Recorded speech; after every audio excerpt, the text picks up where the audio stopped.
Selamat berjumpa adik-adik. Salam sehat, salam sejahtera, dan salam harmoni. Pada kesempatan hari ini, Bapak akan menyajikan materi dalam kaitan kuliah kerja nyata tematik membangun desa. Adapun materi yang Bapak sajikan adalah pengelolaan sampah berbasis sumber. Nah, setelah adik-adik mendapatkan materi tentang pengelolaan sampah berbasis sumber, nantinya adik-adik diharapkan dapat mengetok tularkan pengetahuan ini di tempat adik-adik melakukan KKN, agar KKN yang adik lakukan itu dapat bermakna dan berguna bagi masyarakat di mana adik-adik melakukan KKN tersebut. Nah, mungkin di antara adik-adik banyak yang tidak kenal dengan Bapak. Untuk itu, ya seperti kata peribahasa, tidak kenal maka tidak sayang ya. Nah, inilah dalam kesempatan ini pertama-tama saya memperkenalkan diri dulu agar nanti adik-adik juga tahu dengan saya dan saya juga mengetahui adik-adik. Nah, nama saya Idewa Kedut Sastrawidana dari program studi kimia. Nah, itu perkenalan singkat dan baiklah kita mulai tentang materi pengelolaan sampah berbasis sumber. Nah, sebelum menata lebih jauh sajian-sajian ini, terlebih dahulu adik-adik harus pahami dulu apa itu sampah. Ya, nah ini pada dasarnya sampah itu adalah bagian dari sesuatu yang tidak dipakai, tidak disenangi, atau sesuatu yang harus dibuang, yang umumnya berasal dari kegiatan yang dilakukan oleh manusia. Kalau kita perhatikan data atau sampah dalam angka, nah di sini khususnya di Indonesia, rata-rata timbunan sampah per kapita per hari itu adalah 0,11 kg sampai 4,54 kg dengan rata-rata 0,74 kg. Data tahun 2022 juga menyebutkan bahwa timbunan sampah di Indonesia itu sudah mencapai 19 juta ton per tahun. Nah, ini memang suatu jumlah yang sangat-sangat tinggi. Nah, kalau kita lihat dari sumbernya, sampah yang bersumber dari rumah tangga menempati ranking pertama, yaitu sebesar 38,47%.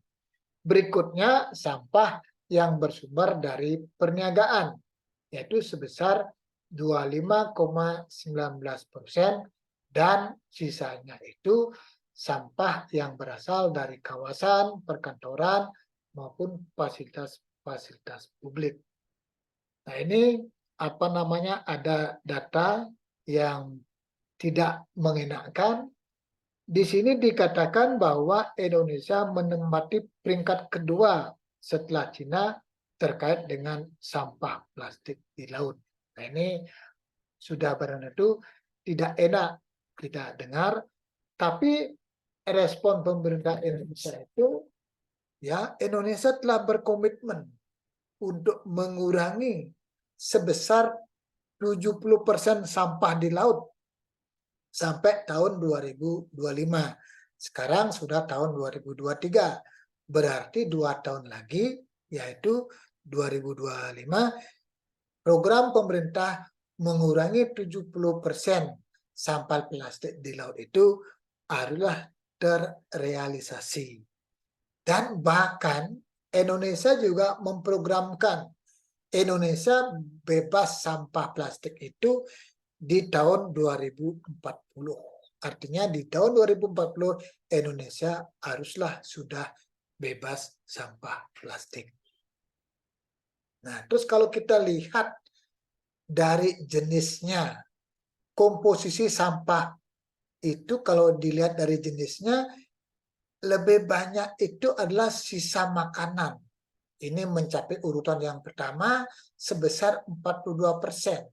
Dan yang kedua adalah sampah jenis plastik, yaitu sebesar 18%. Nah, ini jumlah yang cukup memprihatinkan. Karena sampah plastik sangatlah berbahaya bagi kelangsungan lingkungan. Nah, komposisi sampah berdasarkan sumbernya. Ini kalau kita lihat dari sumbernya, bahwa sampah bersumber dari rumah tangga itu menempati peringkat pertama, yaitu sebesar 38,47%. Dan yang nomor 2 adalah sampah yang bersumber dari perniagaan sebesar 25,19%. Nah, bagaimana dengan sampah di Provinsi Bali? Kalau kita lihat data komposisi sampah berdasarkan sumbernya yang ada di Pulau Bali, ternyata sampah rumah tangga itu juga menempati urutan pertama, yaitu sebesar 78,78%. Yang kedua baru sampah yang bersumber dari pasar, yaitu dengan persentase 12,06%. Nah, bagaimana penguraian sampah di lingkungan secara alami? Atau lebih tepatnya, berapa lama sih butuh waktu untuk terurainya sampah secara alami di lingkungan? Nah, ini sudah barang tentu sangat-sangat tergantung pada jenis sampah tersebut. Nah, ini dimisalkan, kalau sampah seperti sayur-sayuran, buah-buahan, hanya perlu waktu 2 bulan untuk terurai. Akan tetapi kalau kantong plastik itu butuh waktu 10 tahun untuk bisa terurai.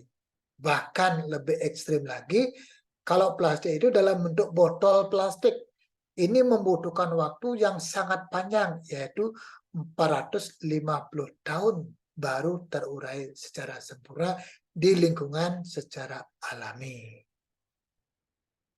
Nah, ini kalau kita rinci, kalau sampah yang berbahan dari styrofoam itu butuh waktu 50 tahun untuk terurai. Sampah dari berupa kaleng-kaleng aluminium butuh 200 tahun untuk bisa terurai. Sampah dari botol plastik butuh waktu 450 tahun baru bisa terurai. Dan sampah tali pancing, nah ini biasanya banyak terbuang di laut ataupun di sungai, ini butuh waktu 600 tahun baru bisa terurai secara alami. Nah, apa sih bahayanya sampah plastik atau sampah yang tidak terkelola dengan baik? Nah, ini ada beberapa media massa seperti Koran Tempo yang memberitakan bahwa air minum kemasan tercemar mikroplastik. Nah, ini berita ini sudah berlalu tidak mengenakan bagi kita semua, karena mikroplastik kalau ada dalam air, apalagi ini air kemasan, ini sudah berlalu akan mengancam kesehatan manusia ataupun makhluk hidup yang meminumnya. Nah, dan juga ada media massa yang kedua, ada itu kompas.com. Nah, ini memberitakan bahwa diketemukan sampah plastik seberat 5,9 kg yang diketemukan di dalam perut ikan paus yang mati. Nah, ini sekali lagi, keberadaan sampah plastik di laut ini mengancam keberlangsungan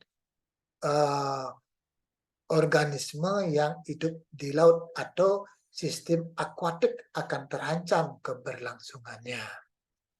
Nah, dampak-dampak negatif lainnya akibat tidak terkelolanya sampah dengan baik, yaitu dapat menimbulkan berkembangnya berbagai macam penyakit.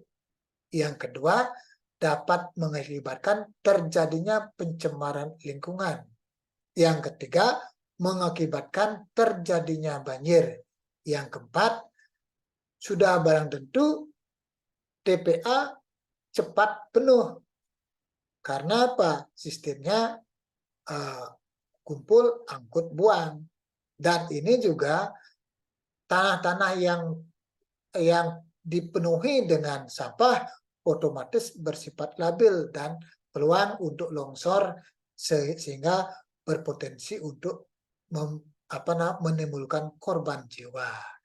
Dan juga sampah juga dapat mengakibatkan pemanasan global karena apa? Karena adanya gas metan yang terkandung dalam sampah yang bisa terekspos ke atmosfer sehingga muncullah pemanasan global.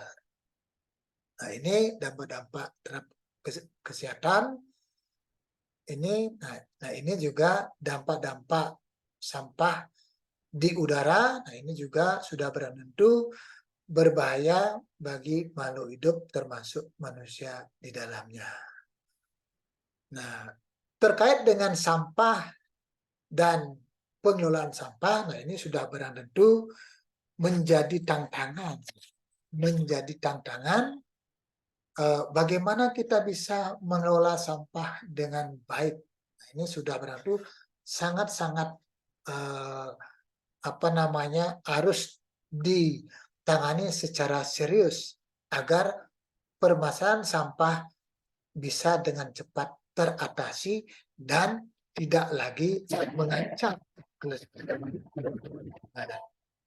Nah, dalam hal inilah pemerintah Provinsi Bali melalui Peraturan Gubernur Nomor 47 Tahun 2019 tentang pengelolaan sampah berbasis sumber.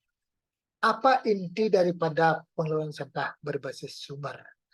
Nah, ini di dalam pengelolaan sampah berbasis sumber itu, ini merupakan kegiatan yang sistematis dan terencana terhadap pengelolaan sampah dengan memfokuskan pengurangan jumlah sampah dan melakukan pemanfaatan kembali sumber daya yang terkandung dalam sampah itu untuk kesejahteraan manusia. Nah, ini artinya bagaimana kita bisa memanfaatkan sampah agar sampah yang ada itu menjadi income untuk meningkatkan pendapatan. Nah, inilah suatu kegiatan yang tersistematis dan harus direncanakan. Adik-adik peserta KKN tematik membangun desa yang Bapak hormati, di sini dalam pengelolaan sampah berbasis sumber ini ada pergeseran paradigma. Ya, ada pergeseran paradigma terkait dengan pengelolaan sampah. Nah, paradigma yang berlaku selama ini adalah kumpul, angkut, buang. Artinya sampah itu kita kumpulkan, terus kita angkut dan kita buang ke TPA. Apa dampak daripada paradigma yang seperti ini? Ini sudah barangkali yang pertama menyebabkan TPA itu cepat menjadi penuh. Ya, karena apa? Kita semua punya kumpul, angkut, buang. Nah, ini sudah berarti menjadikan TPA cepat penuh. Yang kedua, nah, TPA akhirnya menjadi media tempat berkembangnya berbagai macam bibit penyakit yang nantinya akan mempengaruhi kesehatan lingkungan maupun kesehatan manusia. Nah, untuk itulah paradigma pengelolaan sampah dari kumpul, angkut, buang ke TPA ini harus dirubah menjadi apa? Menjadi paradigma pilah, kumpul, jual, atau pilah, kumpul, olah, dan selanjutnya dijual. Nah, dengan pengelolaan sampah berparadigma pilah, kumpul, olah, jual inilah nantinya apa? Sampah itu tidak lagi menjadi sumber masalah, tetapi sampah itu menjadi sumber berkah bagi kita yang memanfaatkan. Nah, itu apa yang kita harus mesti lakukan? Kita dalam konteks ini adalah masyarakat dan pengambil kebijakan serta stakeholder lainnya di dalam melakukan penerapan berbasis sumber. Nah, ada 3 aktivitas yang atau sedikitnya 3 aktivitas yang mesti harus dilakukan. Yang pertama, membudayakan perilaku untuk memilah sampah dari rumah masing-masing sesuai dengan jenis-jenis sampah yang dihasilkan dan membuang sampah secara rutin, ya, mungkin bawa ke bank sampah, mungkin bawa ke TPS, atau mungkin dibawa ke TPA, tergantung dari sarana yang sudah disediakan oleh desa adat maupun desa di masing-masing tempat atau di masing-masing di mana kita tinggal. Yang kedua adalah bagaimana kita melakukan aksi 3R, reduce, reuse, dan recycle dalam kerangka mengurangi sampah yang ada di lingkungan. Nah, reduce artinya bahwa kita berupaya untuk mengurangi jumlah sampah yang dihasilkan di setiap rumah tangga. Contohnya, bagaimana caranya? Contohnya adalah misalnya menggunakan sapu tangan untuk membersihkan keringat. Jangan menggunakan tisu. Atau menggunakan tas belanja dari kain ketika kita berbelanja di swalayan atau di pasar-pasar. Jangan menggunakan kantong plastik. Atau juga mengurangi penggunaan bahan-bahan yang sekali pakai. Nah, itu konteks reduce-nya untuk mengurangi keberadaan sampah. Konteks reuse-nya, bagaimana kita bisa menggunakan kembali barang-barang yang dipakai, yang dapat dipakai secara berulang-ulang. Misalnya, botol plastik kita manfaatkan untuk tanaman bunga atau dimanfaatkan untuk pot-pot untuk tanaman-tanaman atau untuk yang lain yang lebih bermanfaat. Atau botol plastik untuk air minum itu setelah kita minum botolnya kita bisa gunakan untuk menampung air minum kembali sehingga tidak kita buang. Itulah konteks reuse. Nah, bagaimana konteks recycle-nya? Dalam konteks recycle ini berarti kita melakukan pengolahan sampah atau limbah agar bisa dimanfaatkan kembali. Nah, sebagai contoh, bagaimana mengolah limbah pertanian menjadi kompos. Kompos itu untuk menyuburkan tanaman. Atau bagaimana mengolah sampah plastik agar bisa menjadi bahan bakar atau menjadi produk-produk ekonomis atau produk yang bernilai ekonomi sehingga dapat menjadi sumber pendapatan tambahan bagi kita. Nah, terus yang berikutnya, bagaimana kita bisa menyediakan dan memelihara sarana tempat pembuangan sampah. Kalau di rumah, kita wajiblah menyediakan tong sampah yang nantinya tempat mengisi sampah berdasarkan jenis-jenis sampah yang dihasilkan. Nah, kalau di luar, desa adat atau desa wajiblah menyediakan tempat pembuangan sampah sementara ataupun TPA. Agar apa? Masyarakat mudah atau lebih mudah untuk mengangkut sampahnya ke tempat yang telah disediakan. Nah, adik-adik mahasiswa peserta KKN tematik yang Bapak banggakan. Nah, di dalam mekanisme pengelolaan sampah berbasis sumber ini hendaklah disesuaikan dengan sumber dari sampah tersebut. Nah, berarti kita mengelola sampah itu dilihatlah dari mana sampah itu bersumber. Nah, berbicara tentang sumber sampah, pada dasarnya dapat dibedakan menjadi dua. Yang pertama, sampah rumah tangga atau disingkat dengan SRT. Nah, ini maksudnya sampah yang berasal dari kegiatan sehari-hari dalam rumah tangga. Yang kedua, sampah sejenis sampah rumah tangga yang disingkat dengan S3RT, di mana sampah ini berasal dari pasar atau sampah yang berasal dari kegiatan pasar. Yang kedua, sampah yang berasal dari kampus atau sekolah. Yang ketiga, sampah yang berasal dari hotel atau restoran atau pondok wisata atau villa. Sampah yang berasal dari perkantoran. Yang selanjutnya, sampah yang berasal dari terminal atau pelabuhan. Sampah yang berasal dari tempat-tempat ibadah keagamaan. Dan yang terakhir, sampah yang berasal dari fasilitas umum lainnya. Nah, itu kalau kita lihat dari sumber-sumber sampah. Bagaimana mengelola sampah dari setiap sumber tersebut?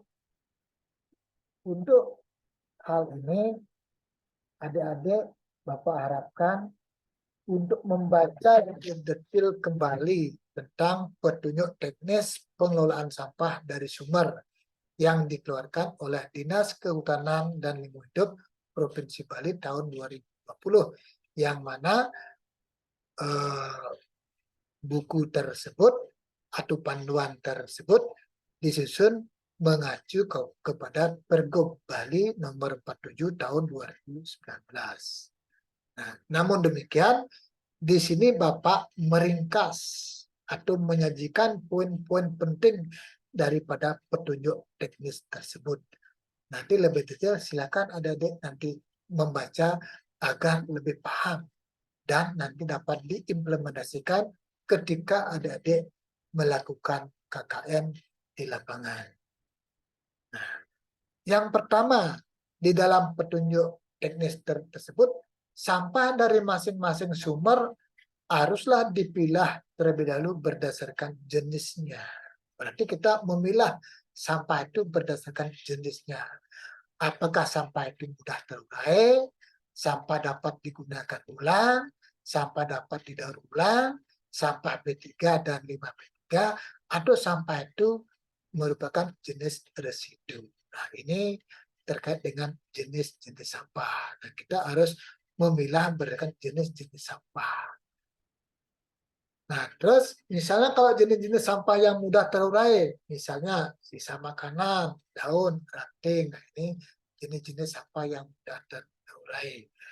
Atau jenis sampah yang dapat dimanfaatkan kembali dan dapat didaur ulang, misalnya botol plastik, misalkan.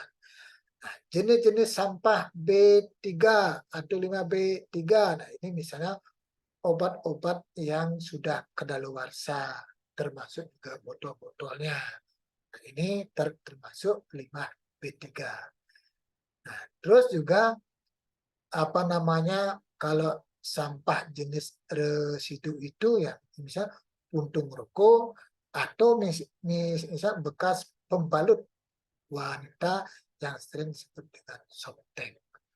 Nah, ini apa namanya, bagaimana mengelola ini sangat-sangat tergantung daripada jenis sampah tersebut. Baiklah, untuk memperjelas, di sini Bapak hanya memberikan satu contoh mekanisme pengelolaan sampah yang berasal dari sampah rumah tangga.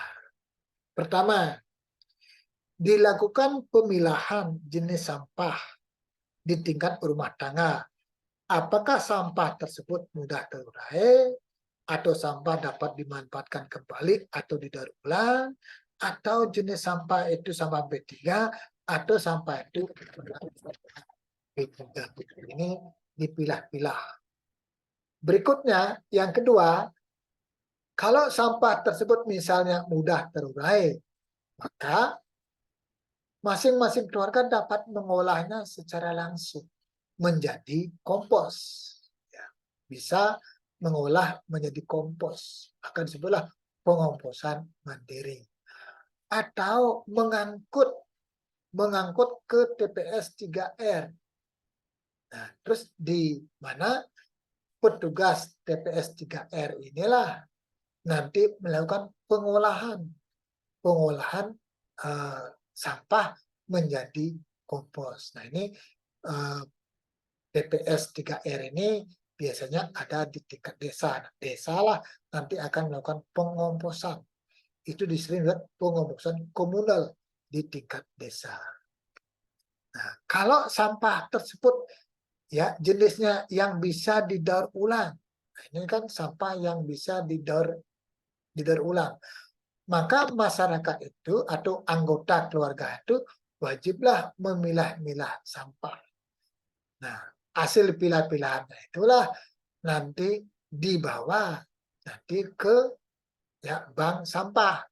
Nah, di bank sampah inilah dilakukan pemilahan lebih lanjut. Misalnya kalau sampah plastik, ketika kita bawa ke bank sampah, petugas bank sampah inilah nanti melakukan pemilahan apakah sampah daun ini dikumpulkan dalam satu sampah daun dan sampah bentukan dikumpulkan dalam satu sampah bentukan. Nah, adik-adik mungkin belum memahami apa itu sampah daun dan apa itu sampah bentukan.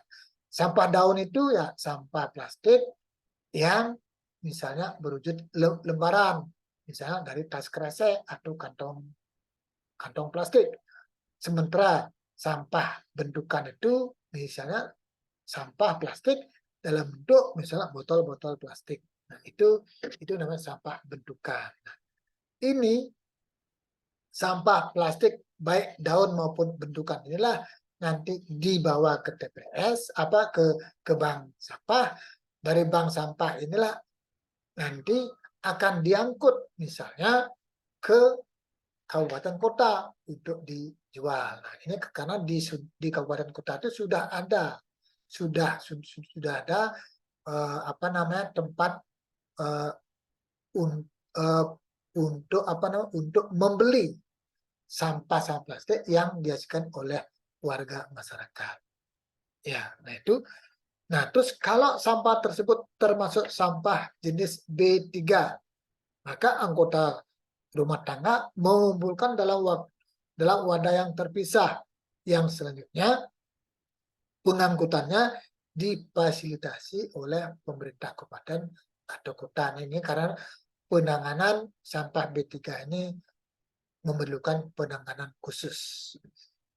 Nah, terus kalau sampah tersebut termasuk sampah residu, maka rumah tangga membawanya ke TPS yang nantinya diangkut oleh petugas TPS dan dibawa ke TPA. Itulah salah satu mekanisme pengelolaan sampah dari rumah tangga. Bagaimana pengelolaan sampah dari pasar? Bagaimana pengelolaan sampah dari kampus atau sekolah? Bagaimana pengelolaan sampah dari perkantoran? Bagaimana pengelolaan sampah dari hotel ataupun restoran ataupun villa? Bagaimana pengelolaan sampah dari fasilitas umum? Bagaimana pengelolaan sampah dari tempat ibadah, dari pelabuhan? Nah, ini semuanya itu sebenarnya sudah tersaji di buku pedoman teknis pengelolaan sampah berbasis sumber. Nah, untuk itulah nanti adik-adik wajiblah untuk menelusuri atau membaca lebih detail agar adik-adik lebih memahami dan nantinya bisa mengimplementasikan ketika adik-adik sudah melakukan KKN. Ya, ini silakan adik-adik baca, jangan sampai tidak baca. Nah, selanjutnya, bagaimana peran desa adat, peran desa, dan masyarakat dalam aksi pengelolaan sampah berbasis sumber.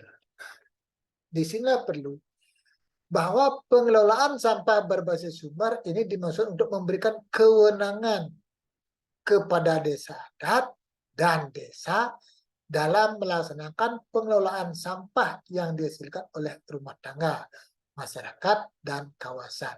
Ini artinya pemerintah Provinsi Bali itu memberikan kewenangan kepada desa adat dan desa untuk melakukan pengelolaan sampah, ya, agar sampahnya itu nantinya itu apa? Tidak lagi mencemari lingkungan. Bahkan sampah itu diharapkan menjadi income bagi desa. Ini dalam pengelolaan sampah ini masing-masing desa wajib. Nah, ini kan wajib memiliki fasilitas pengelolaan sampah. Misalkan tiap-tiap desa memilikilah bank sampah atau TPS 3R tersendiri. Nah, di sini apa maknanya? Setiap desa melakukan pengolahan sampah. Sehingga setiap desa nantinya mengubah sampah yang mulanya menjadi masalah sehingga sampah bisa menjadi berkah. Disinilah peran desa adat yang sekarang itu. Apa perannya desa adat? Yang pertama, menyusun pararem desa adat dalam menumbuhkan budaya hidup bersih di wewidangan desa adat. Artinya, desa adat itu menyusun pararem atau kesepakatan atau aturan yang nantinya itu, ya, bagaimana menemukan budaya hidup bersih di lingkungan desa adat masing-masing. Ketika pararem atau aturan-aturan itu sudah dibuat oleh desa adat, maka desa adat wajib melaksanakan ketentuan pararem tersebut secara konsisten. Dan yang ketiga, desa adat nantinya itu menerapkan sanksi terhadap pelanggaran pararem desa adat tersebut. Nah, dengan peran desa adat yang seperti inilah nantinya apa? Ya, masyarakat lama-kelamaan ya akan timbul kesadaran, ya, timbul kesadaran untuk melakukan pemilahan, pengumpulan, dan pengangkutan sampah, ya, di masing-masing tempatnya untuk membawa ke tempat-tempat yang sudah disediakan oleh desa adat maupun desa. Nah, terus bagaimana peran desa? Desa dengan desa adat inilah harus bersinergi, ya, harus berkolaborasi, harus bekerja sama.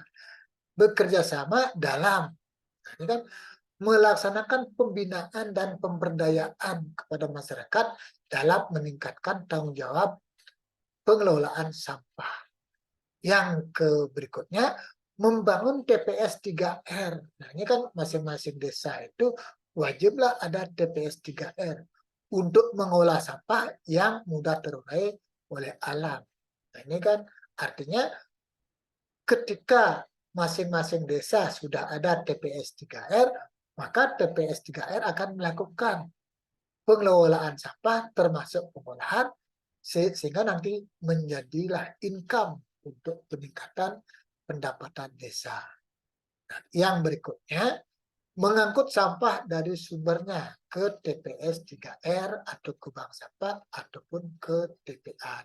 Nah, inilah masyarakat ya bisa menggunakan jasa yang disediakan oleh desa adat maupun desa untuk mengangkut sampah yang dihasilkan dari masing-masing rumah tangga untuk dibawa ke TPS 3R atau ke bank sampah atau ke TPA. Nah, sinergisitas desa adat dan kelurahan inilah nantinya perlu dibentuk apakah pengelolaannya ada di bawah BUMDes atau ada di bawah lembaga perkebunan desa atau ada dalam lembaga yang lain. Nah, inilah tergantung kesepakatan daripada desa adat dan desa. Nah, inilah ada sinergisitas bagaimana desa dan desa adat mengelola sampah yang dihasilkan oleh masyarakat di mana dia tinggal. Nah, untuk pengelolaan inilah sudah bertentu ada pendanaan. Ada pendanaan. Di mana dapat pendanaan? Di dalam pergub itu sudah diatur sumber pendanaan dalam pengelolaan sampah berbasis sumber yang mana anggarannya itu bisa bersumber dari anggaran pendapatan belanja desa atau APBDes, anggaran pendapatan belanja desa, atau anggaran dana desa, atau bantuan-bantuan khusus. Dan yang ketiga, sumber-sumber dana lain yang sah. Nah, itulah pendanaan yang bisa dimanfaatkan untuk melakukan pengelolaan sampah berbasis sumber. Nah, untuk masyarakat, apa yang mesti harus dilakukan oleh masyarakat untuk mendukung program ini? Yang pertama adalah masyarakat wajib menggunakan bahan-bahan yang ramah lingkungan. Bring your own bag ya. Ini haruslah memulai menggunakan bahan-bahan yang lebih ramah lingkungan. Yang berikutnya, memilah sampah plastik dan menggunakan kembali sampah plastik yang masih bisa dipakai. Artinya masyarakat sudah mulai punya kewajiban untuk melakukan pemilahan dan pengumpulan sampah berdasarkan jenis-jenisnya. Nah, yang ketiga, masyarakat bisa mengolah sampah dengan bijak. Ya, dimisalkan, ini kan kalau sampah-sampah yang bersumber misalnya dari jenis-jenis sampah yang mudah diroma, nah itu bisa kita membuat sistem pengomposan mandiri, artinya setiap rumah tangga untuk membuat kompos untuk menyuburkan tanaman yang mereka tanam. Nah, ini 3 hal yang yang perlu dilakukan oleh kita selaku anggota masyarakat dalam mendukung program pengelolaan sampah berbasis sumber.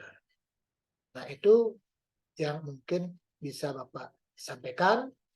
Nah, ini kembali Bapak tekankan lagi, ya, sebelum adik-adik melakukan KKN atau terjun ber-KKN, silakan nanti baca kembali peraturan Gubernur Bali nomor 47 tahun 2019 dan petunjuk teknis pengelolaan sampah berbasis sumber yang disusun oleh Dinas Kehutanan dan Lingkungan Hidup Provinsi Bali tahun 2020, sehingga nanti apa yang adik-adik lakukan nanti sudah dipahami adik-adik terlebih dahulu.